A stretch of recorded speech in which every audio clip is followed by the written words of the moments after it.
Infortar koos partneritega on investeerinud rohegaasijaamadesse ligi 30 miljonit eurot ning käivitanud gaasitootmise nii Järvamaal, Oisus, Tartumaal, Ilmatsalus ning Lääne-Virumaal Vinnis.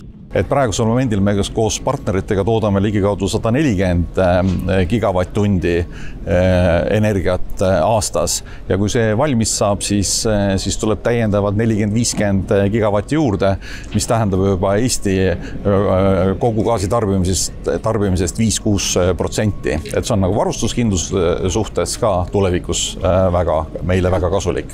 See on midagi sellist, mis siin piirkonnas, kus on põllumajandus alati olnud selline põhiline töö, siis sellega jõuda nagu järgmisele tasemele. See on piirkonna jaoks väga-väga oluline sündmus.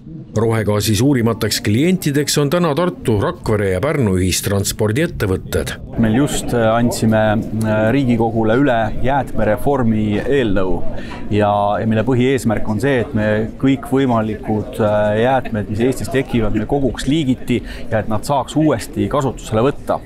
Ja biogaasijaam on üks väga hea näide sellest, et kus me saame taas kasutada või ära kasutada kõik, mis võimalik.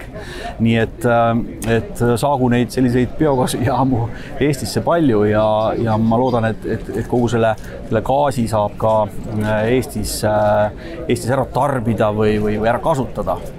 Eesmärgiks on seatud, et kogu ühistransport liiguks mingil hetkel kohalikul toormel.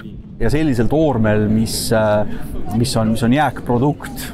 Et selles mõttes ma näiteks seda HVO-d ja biogaasi üldse ei vastandaks, sest need on jäätmetest tekkinud, aga igal juhul, kui on nagu Eesti päritolu ja me saame siin võimalikult lähedal ära kasutada ka meie biogaasi, et siis see on väga-väga hea kasutus, nii et Kliimaministeerium seda kindlasti ise ka toetab ja propageerib. Rohegaas on täielikult Eesti kohalik kütus, mida toodetakse peamiselt sõnnikust ja jäätmetest. Ühe lüpsilehma aastasest sõnniku kogusest saab toota kuni 200 kilogrammi rohegaasi, millega saab sõita 5000 kilomeetrit. Me hakkame tootma gaasi ehk energiat lehmasõnnikust, mis siiamaale on läinud põllurammuks, aga nüüd me hakkame sellest tootma kütust.